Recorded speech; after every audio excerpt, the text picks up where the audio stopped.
ñu ngi ci ay. politique est-ce que Macky Sall Cheikh ay Yérim schéma Seck kàddu yu mu yëkkati gannaaw li fi xew ak li mu nas ci gone yi daf cee war a boole jël yeneen dogal ci ñi mu teg ci place yi nga xam ni ñoo war a liggéeyal li mu bëgg réew mi am ko ci yokkute maanaam ci gàttal est-ce que gouvernement bi da ko war a seetaat changer place yi. non d'abord. renforcer ñenn ñi. waaw Macky Sall dindi ñeneen. d'abord discours bi mu def moom la waroon def loolu il faut le dire. c'est-à-dire discours bi baax na. waaw parce que gënu nag ay la yowén suñu kaaraange réew moom lañ ko dénk jàmm ji ci Sénégal moom lañ ko dénk moom mooy le père de la nation yàlla dafa def muy bàyyu askanu Sénégal ba fay di tàngee discours bi mu def loolu la waroon def ni mu taxawee noonu la waroon taxawee loolu moom il faut ñu rafetlu ko li ci des nag mooy liy topp ci loolu je pense que président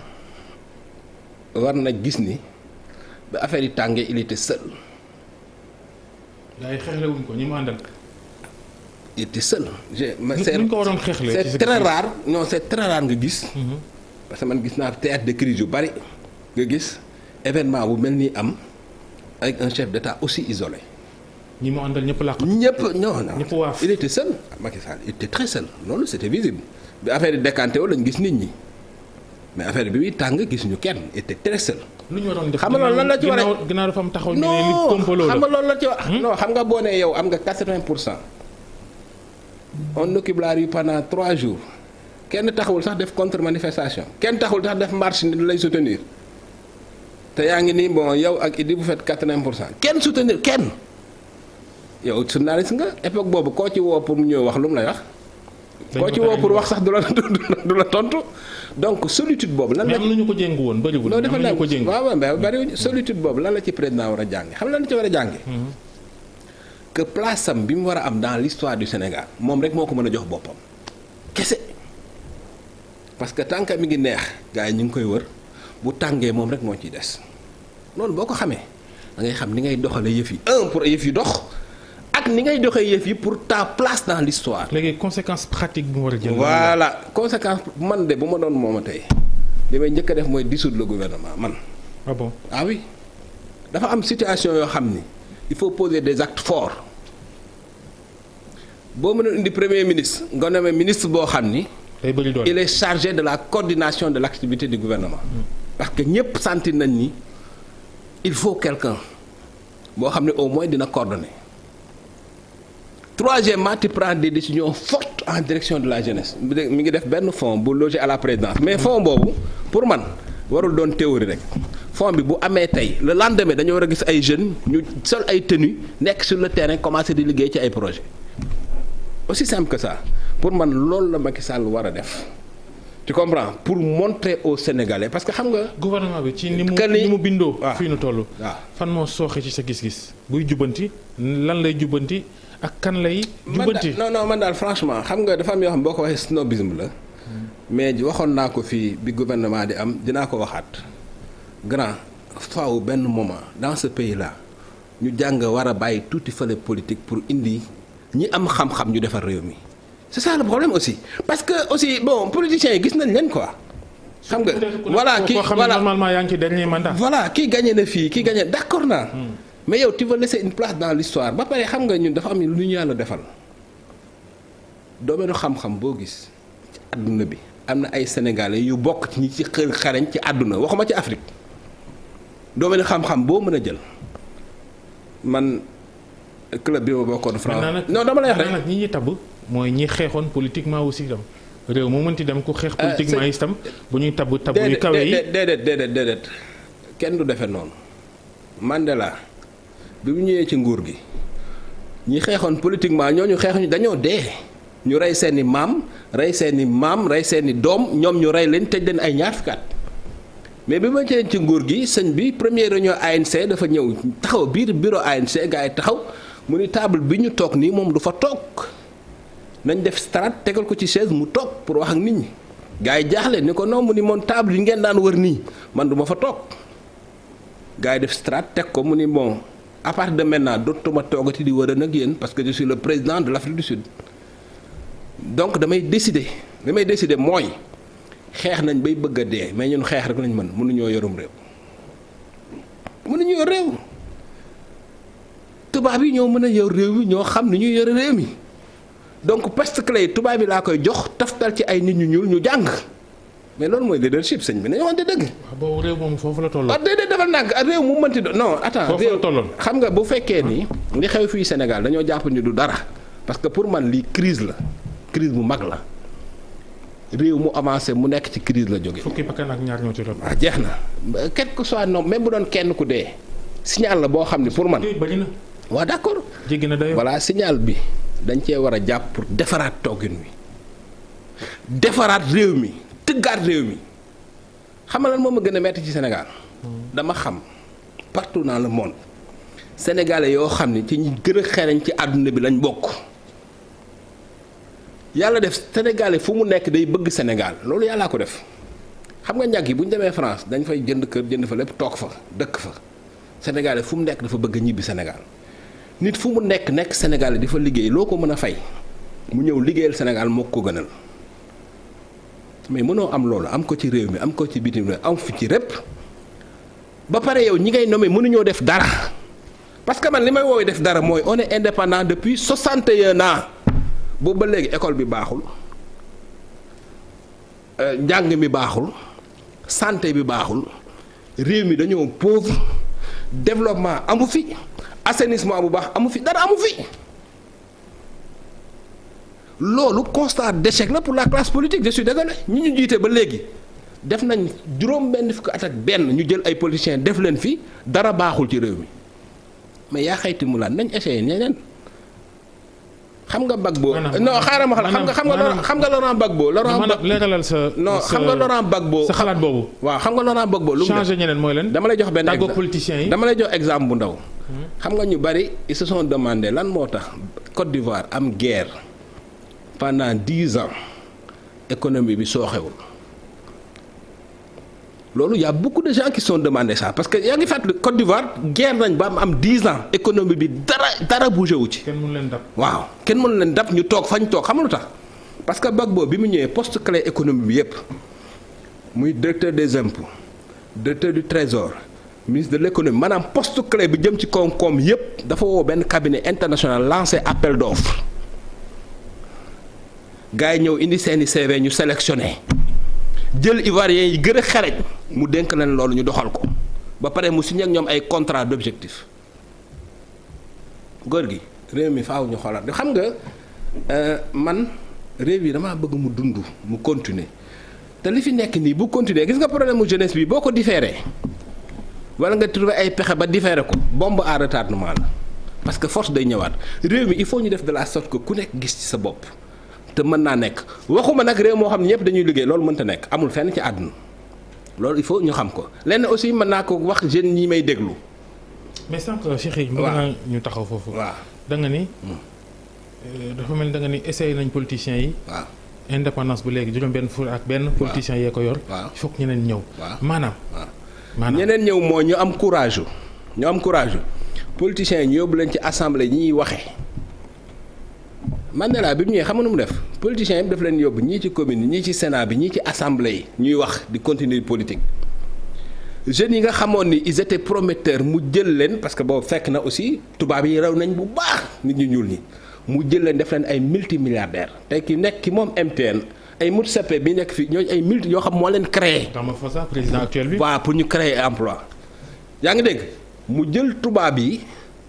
boole kook yeneen sud africains yoo xam ne bokkuñu sax ci moom ñu xereñ mu boole leen jël tubaab yi ku ne mu toftalal nit ku ñuul muy jàng xam nga la moo tax bi mbekki ñëwee fekk nit ñu ñuul ñu taxaw jàng xam am xaalis mën a doxal yëf yi. grand fi ñu toll nii il faut ñu gis nga réew mi nii suñu bëggee fii ak 30 ans parce que gis nga Alassane Ouattara dafa am lu ma mos a wax loo xam ni dafa ma mos a jaaxal dafa ma dañu mos a toog mu ni ma.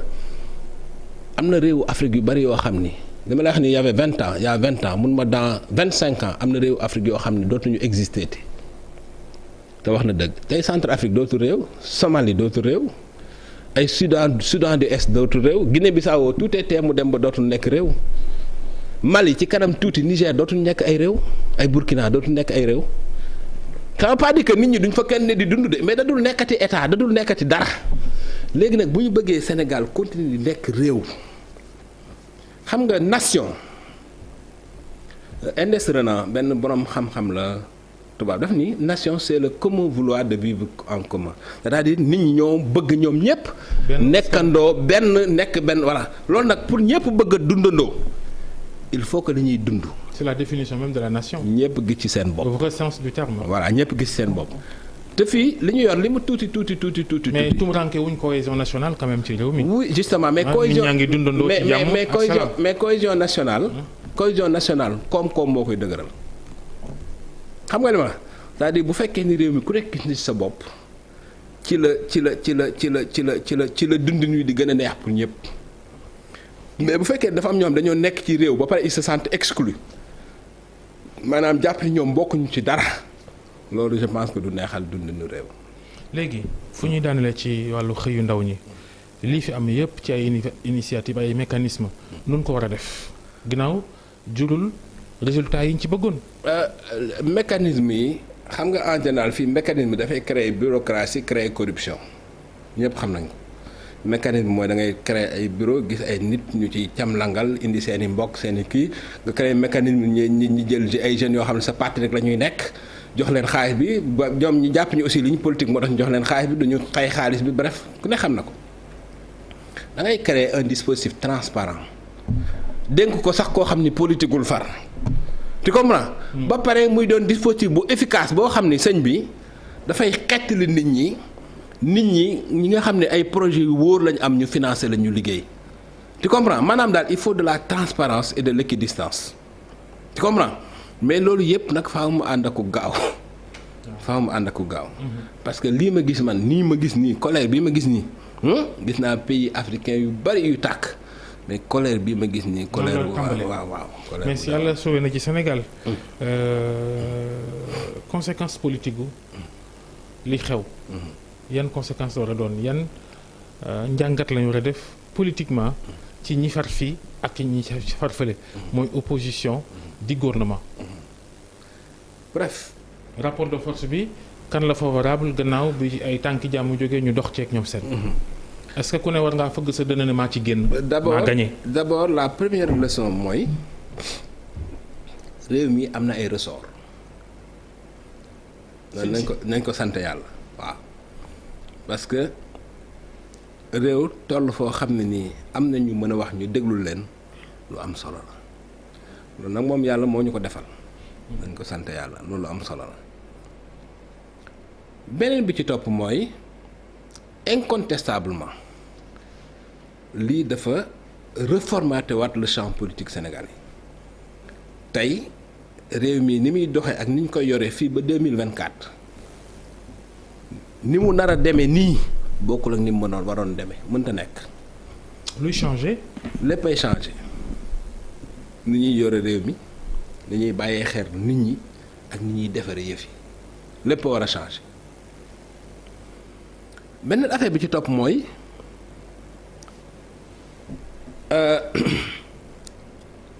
image yu réew mi à l'international parce que loolu c'est très important. parce que réew ni ñu ko gisee rek noonu lañ koy dimbalee ni ñu ko gisee noonu lañ koy jàppale ci projet de développement yu bari mais image réew mi perte na lu baree bari ci fan yi lu baree bari yàlla dimbali nag am nañu rattrapé wu à la fin ndax ni mu demee aussi tax na ñu bari xam ne aussi réew mu dëgër lañu am maanaam am nañu réew moo xam ne am ay ressort li koy defaraat nag mooy régler fragilité réew mi gis nga tey boo amoon image bi gën a garaaw sur le plan international te ci biir yaa ngi denc loo xam ne nii lépp fragilité la tôt ou tard image boobu day mos a yàqu nañu gérer réalité bi mooy nit ñi maanaam daal lu ñu def ci politique sociale doyul sociale nag waxuma maye de mais économie c'est-à-dire lépp lu ñu def ci économie tey ci koom-koom pour nit ñi pour jeunes yi pour jigéen yi lu ñu ci def doyul réew mi daal bu ñu bëggee mu am benn solidité bi parce que démocratie aussi lu mu baax bu nit ñi lekkul naanuñu dina dem ba pour xam ni démocratie dem ay limite donc li mën a consolider démocratie parce que démocratie yi nga xam ni yëpp réglé wuñu problème mu réew mi gis nga ne mujjee démocratie Mali nit ñëpp jàppoon nañ ni jeex na dem na ba faaw. mais démocratie buy dem te réglé woo problème nit ñi muy dem di dem rek amul fenn ci àdduna bi démocratie il faut mu ànd ak progrès économique maanaam avancement ci koom-koom mooy dëgëral démocratie. léegi gis nañ ni ginnaaw tànk jàmm yooyu ñu ci dox ñi nga xam ne ñoo seqoon fitna gi ku ne ba tey yaa ngi sànni trak sa morom Macky Sall nee na il faut que état de droit ñu respecté ko ci réew mi Sonko toog fee ne Macky Sall na moytu ndax deuxième vague ñaxtu bi moo gën a nar a tar finalement topp nañ ndigalu sëñ si waaye ñu ngay continuer di defi seeni pexe. bon d'abord il faut dire que décision bi justice bi jël maanaam accordel Ousmane Sonko mu dellu këram lu am solo xam nga justice Sénégal dañu jàpp ni justice mooy tëj ak justice du tëj décision bi mooy rafetlu xam nga nit ku bu amee garantie de représentation koo xam ne nii Ousmane Sonko la tudd ñëpp xam ko mu am parti am mbooloo am ay njaboot ci réew mi mais du daw ci réew mi donc ku mel noonu da nga koy accordeel mu dem këram nga continuer sa enquête heure boo ko soxlaa nga woo ko mu ñëw moo tax décision boobu lu ma rafetlu la te décision boobu dafa war a général maanaam parce que nit tant que condamné wuñ ko dafa am ce qu'on appelle la présomption d'innocence maanaam nit tant que àtte woo ko ba yoon daan ko dañuy jàpp ni deful dara ne ko deful dara waroo ko tëj nga war a bàyyi enquête ko bu procès waree am bu fekkee ni nga enquête gis nga ni dara nekku ci nga def ko non-lieu boo jàppee ne ngi ci mu dem procès. mais mënuñoo bàyyi ñëpp ñu ñibbi quand même il faut que mu am ñoo xam dañ leen di téye pour x ou y raison. waaw mais ku am non defal naan koo xam ni nii. boo ko bàyyee waaw non c'est important les infractions aussi. non quel que soit non Sénégal tëj bi moo metti non grand fii y a un excès de judiciarisation tëj bi dafa metti tribunaux yi metti woote bi metti te jaru ko nit bu la leeri na heure boo ko soxlaa gis ko heure boo ko convoqué mu ñëw mais pourquoi nga koy tëj dañ ñu la ci droit la liberté et le principe la restriction et l'exception gis nga ci droit pénal nit ki bu amee moyen pour nga bañ ko tëj waroo ko tëj boo koy tëj mooy da ngaa ñàkk pexe ba xam ni mënoo koo bañ a tëj moo tax nga war ko tëj. tëj gi li ko gën a waral. mooy. waaw système mu Sénégal bi. waaw amul doole yi ku mu bàyyi bëgg la soxlawaat mën a jot ci yow ni mu waree.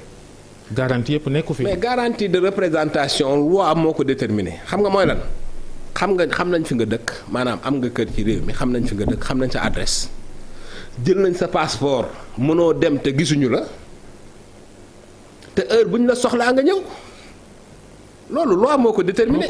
mais loolu bu amee bu gaa ngay tëj nit ki. kilifa gu mel ni Ousmane Sonko. loolu yomb na. waaw mais damay bañ nga généraliser loolu. c'est-à-dire que Ousmane Sonko. Sénégal bis bu ne ñu tëj fi ñoo xam ni. ñu ëpp ñu fii tëj dañoo am garantie de représentation boobu c'est-à-dire que Sénégal dañoo jàpp ni yow boo amee problème ak dañu war a ñëw rek tëj la loolu la ñu war a changer mais regarde yow man par exemple en tant que. dina changer parce que man waaw defal naa xalaat ci affaire